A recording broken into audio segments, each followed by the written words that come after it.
नमस्कार, मैं छाया सिंह एक बार फिर से आप सभी लोगों का स्वागत करती हूँ आपके अपने चैनल छाया एफिलिएशन ज्ञान पे।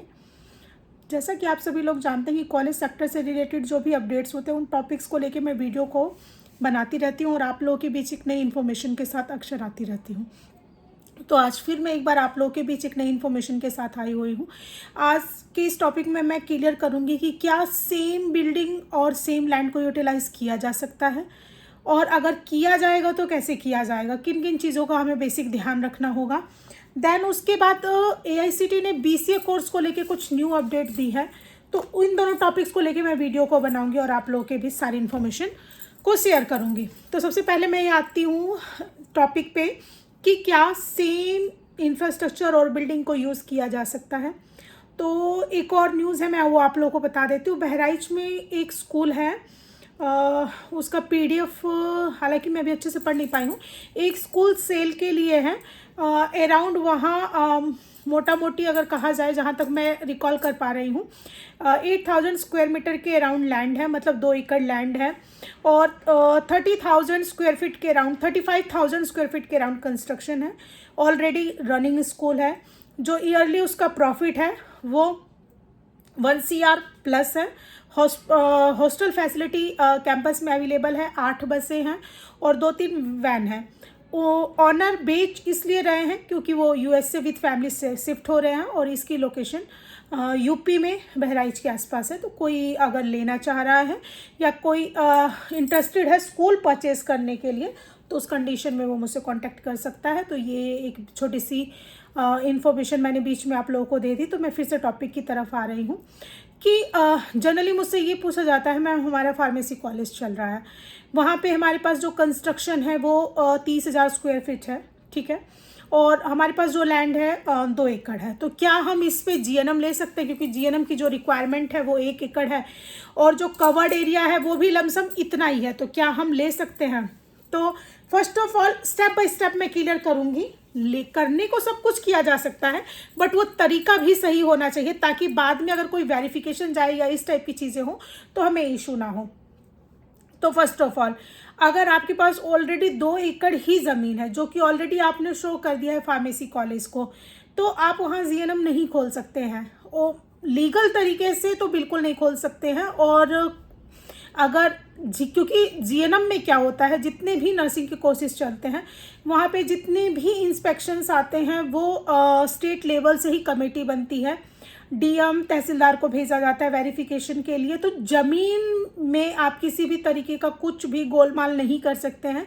तो मेरा इंस्ट्रक्शन आप लोगों को यही रहेगा कि आप ज़मीन और बिल्डिंग दोनों को न्यू कंस्ट्रक्शन के साथ ही नए कोर्स GNM में जाए। ऐसा कोई विकल्प नहीं है जहाँ पे आप एग्जिस्टिंग इंफ्रास्ट्रक्चर को यूटिलाइज कर पाए, ठीक है। देन उसके बाद और भी क्वायरीज आती हैं कि मैम हमने फार्मेसी कॉलेज बनाया, रिक्वायरमेंट सिर्फ 18,000 स्क्वायर फीट की है और बिल्डिंग जो है वो हमारी 30,000, 32,000, 40,000 स्क्वायर फीट है, तो क्या मैं उस स्पेस को यूटिलाइज कर सकता हूँ? तो आप अगर लीगल तरीके से मैं बात करूँगी कि आप स्पेस को यूटिलाइज कर सकते हैं, बट नॉन टेक्निकल कुछ नहीं होना चाहिए वहाँ पे। लाइक AICTE कैंपस में आपने फार्मेसी का एक पूरा ब्लॉक दे दिया, 2 फ्लोर पूरा फार्मेसी को दे दिया, 3rd 4th आपके यूज से ज़्यादा हो गया। अगर सिंपल अगर इंस्पेक्शन आएगा तो वो आपसे फार्मेसी की ही बिल्डिंग को, वो जितने आपके फ्लोर हैं सबको फार्मेसी की बिल्डिंग ही कंसीडर करेगा। वो कोई भी इंस्पेक्शन कमेटी ये नहीं कहेगी कि इसमें अगर आपने 20 कमरे एक्स्ट्रा बना लिए तो उससे हमारा कोई लेना देना नहीं है। हमारे लिए तो ये फुल फार्मेसी ब्लॉक है, तो ये उनका रिव्यू आएगा। बट लीगल तरीके से अगर मैं बात करूँ तो उनकी जितनी रिक्वायरमेंट है आप उतना एक्वायर कर सकते हैं। देन जो रेस्ट है आप उसको यूटिलाइज कर सकते हैं अनदर कोर्स में, बट जमीन भी साथ के साथ बढ़ानी है। ऐसा नहीं है कि आपने 2 एकड़ और गेट डिफरेंट होगा जो गेट होगा। अब आप ये कहेंगे कि मैडम एक बिल्डिंग में 4 फ्लोर बना हुआ है, अब गेट कहाँ से दें? तो आप दोनों साइड से रैंप बनाइए या लिफ्ट लगाइए।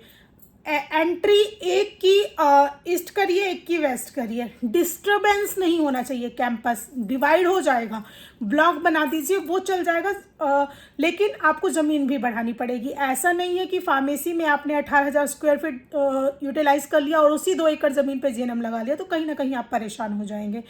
तो ये मैंने 2 पॉइंट बड़े छोटे छोटे बताए हैं। हालांकि बहुत कॉम्प्लिकेटेड क्वेरीज होती हैं, बहुत सारी चीज़ें होती हैं, अगर मैं वो सब बताऊंगी तो काफ़ी टाइम चला जाएगा, चीज़ें डिस्टर्ब होंगी।